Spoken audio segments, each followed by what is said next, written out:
Oke. Udah ya.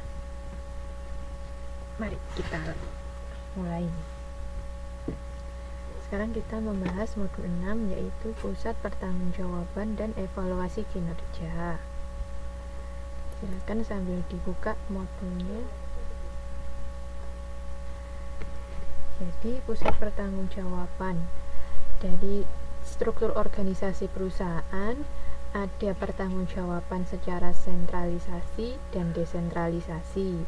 Kalau sentralisasi apa? Ayo, pertanggungjawaban yang macam apa kalau sentralisasi?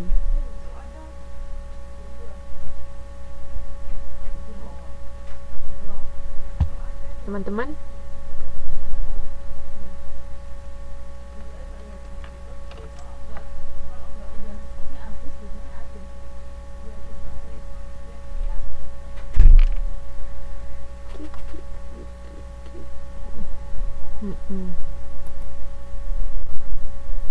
ya, kalau sentral itu berarti terpusat, semuanya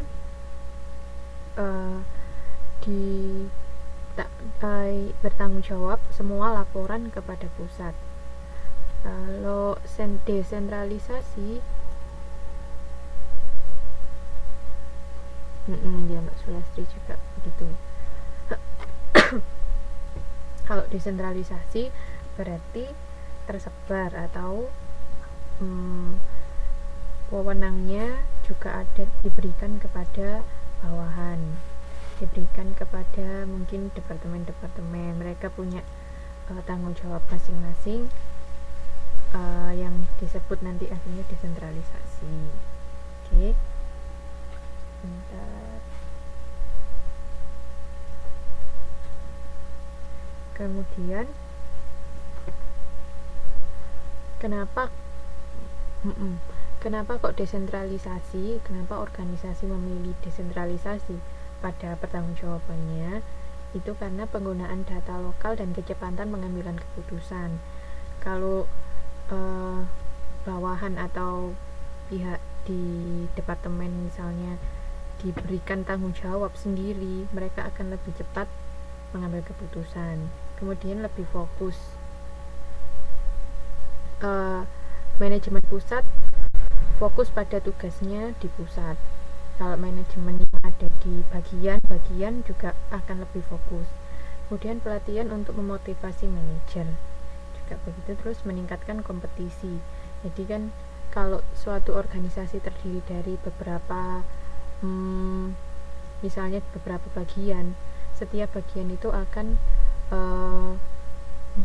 termotivasi untuk lebih baik daripada bagian yang lain kalau masing-masing diberikan tanggung jawab. Seperti itu alasan menggunakan desentralisasi. Terus pusat pertanggungjawaban atau responsibility center adalah suatu segmen usaha di mana manajer bertanggung jawab terhadap suatu set aktivitas tertentu. Di sini mereka melakukan akuntansi pertanggungjawaban atau responsibility accounting, sistem yang mengukur hasil dari setiap pusat pertanggungjawaban sesuai dengan informasi yang dibutuhkan manajer. Ngapain aja di akuntansi pertanggungjawaban ini? Mereka membandingkan antara anggaran dan pelaksanaan. Jadi kalau kita ngomongin pertanggungjawaban, maka yang dilakukan adalah membandingkan anggaran dan pelaksanaan. Itu intinya. Nanti selengkapnya bisa teman-teman baca lagi.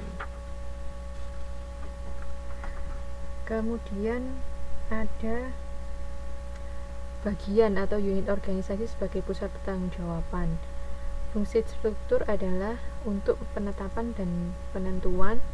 Yang pertama, deskripsi tugas masing-masing, deskripsi wewenang dan tanggung jawab masing-masing, serta garis pelaporan pertanggungjawaban. Sebentar. Kita lihat.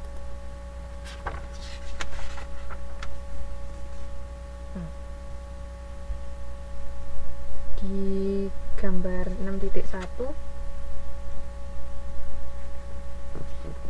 bentar. 6.1 di situ ada bagan contoh penerapan akuntansi pertanggungjawaban. Oke. Di situ ada masing-masing, ada deskripsi tugas masing-masing, deskripsi wewenang dan tanggung jawab, apa yang harus dilakukan, apa yang harus dilaporkan, kemudian garis pelaporan pertanggungjawaban. Jadi misalnya untuk bagian pemotongan, perakitan, dan pengepakan melakukan pelaporan ke Departemen Pengawasan. Nanti Departemen Pengawasan melakukan pelaporan ke Direktur Produksi, seperti itu. Oke. Kemudian yang kedua, manajer pusat pertanggungjawaban. Dia merupakan orang yang bertanggung jawab atau mempertanggungjawabkan kos atau pendapatan dalam bagian tertentu. Misalnya kalau di bagian pemotongan, yang bertanggung jawab, orang yang bertanggung jawab disebut manajer pusat pertanggungjawaban. Kemudian yang ketiga, anggaran. Pernyataan mengenai suatu estimasi kinerja yang akan dicapai. Jadi anggaran itu rencana. Kita menyusun sebuah anggaran, kita menyusun sebuah rencana berapa yang akan dijual, berapa biaya yang akan dikeluarkan. Itu termasuk anggaran.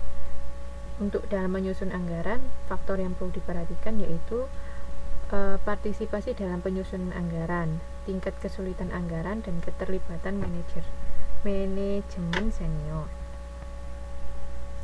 Jadi kalau partisipasi dalam penyusunan anggaran ada yang disebut top down approach dan bottom up approach. Jadi nanti teman-teman silakan dibaca. Kalau top down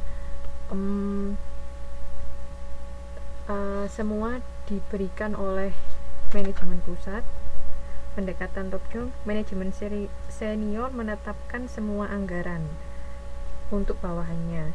Kalau bottom up, manajer di bawah itu ikut rundingan untuk menentukan anggaran, macam itu. Kemudian ada laporan pertanggungjawaban. Berasal dari laporan akuntansi pertanggungjawaban, dibuat di akhir periode dan merupakan gabungan laporan-laporan unit. Isinya yaitu data anggaran, data aktual, data variance atau selisih. Kalau menguntungkan disebut favorable atau F, kalau tidak menguntungkan disebut unfavorable atau UF. Oke. Jadi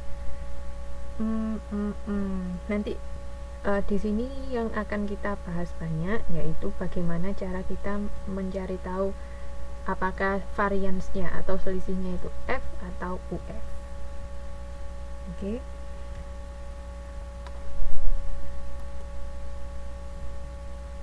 Tahap-tahap, silakan teman-teman buka halaman 611. Di situ ada tahap-tahap bagaimana cara kita membuat laporan pertanggungjawaban. Tahap 1, pembuatan laporan setiap bagian yang ada di bawah departemen. Seperti ada di tabel 61 di situ ada laporan tingkat 1 bagian perakitan. Laporan pertama ini hanya satu bagian saja yaitu perakitan. Di situ ada anggaran, aktual, dan variance atau selisih. Kalau laporan pertanggungjawaban kita akan selalu membahas 3 itu. Anggaran, aktual, dan selisih. Anggarannya total 4.200, aktualnya 4.350, sehingga variance-nya atau selisihnya adalah 150 UF. Kenapa kok UF? Kenapa teman-teman kok dia UF? Kenapa kok enggak F? Kenapa unfavorable bukan favorable? Kenapa? Teman-teman,